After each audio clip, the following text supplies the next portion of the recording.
ఒకప్పుడు ఒక చిన్న పల్లెలో ప్రజలు సంతోషంగా జీవించేవారు. పొలాల్లో పంటలు పండేవి, చెరువులు నీటితో నిండిపోయేవి. కానీ ఒక్కసారిగా ఆ పల్లెలో కష్టాలు మొదలయ్యాయి. వర్షాలు కురవక పొలాలు ఎండిపోయాయి, పశువులు బలహీనపడ్డాయి. అంతేకాక ఊరిలో విచిత్రమైన జ్వరాలు, చిన్నపాటి చర్మ రోగాలు వ్యాప్తి చెందాయి. పిల్లలు, పెద్దలు భయంతో ఉండిపోయారు.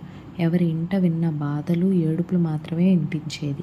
ఆ సమయంలో ఒక రైతు రాత్రి నిద్రపోతూ ఉండగా అతనికి ఒక అద్భుతమైన కల వచ్చింది. ఆ కలలో ఒక దివ్యకాంతితో మెరిసే తల్లి కనిపించింది. ఆమె పొడవాటి నల్లని జుట్టు, ఎర్రని చీర, మెరిసే ఆభరణాలతో ఎంతో కాంతివంతంగా ఉంది. ఆమె కళ్ళల్లో కరుణ కూడా ఉండేది. ఆ తల్లి ఆ రైతుతో ఇలా అన్నారు: "నేను పోలేరమ్మ తల్లిని. మీ గ్రామాన్ని నేను కాపాడడానికి వచ్చాను. మీరు నా పూజలు చేస్తూ రోగాలన్నీ పోతాయి, వర్షాలు పడతాయి, మీ పొలాలు పచ్చగా మారతాయి. మీరు అందరూ కలిసి గ్రామం మంచున నా గుడి కట్టి ప్రతి ఏడాది జాతర జరపాలి. అప్పుడే నేను ఎప్పటికీ మీతో ఉంటాను." రైతు లేచిన వెంటనే ఊరు వారందరికీ ఆ కల గురించి చెప్పారు. మొదట అందరూ ఆశ్చర్యపోయారు, కానీ అది నిజమేనని నమ్మారు. ఎందుకంటే ఆ రోజు నుండి గ్రామంలో వ్యాధులు కొంత తగ్గాయి. అందరూ కలిసి ఊరు చివర ఒక చిన్న మట్టి గుడి కట్టి పూలు, కొబ్బరికాయలు, పసుపు, కుంకుమతో పోలేరమ్మ తల్లిని పూజించారు.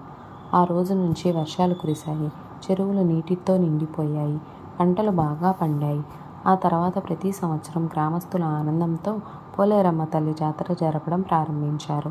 జాతర రోజున ఊరంతా పూలతో, తోరణాలతో అలంకరిస్తారు, డప్పులు మోగిస్తారు, మహిళలు జానపద గీతాలను పాడతారు, పురుషులు బాణసంచి కాలుస్తారు, మిఠాయిలు పంచుకుంటారు. ఊరంతా పండగ వాతావరణంలో మునిగిపోతుంది.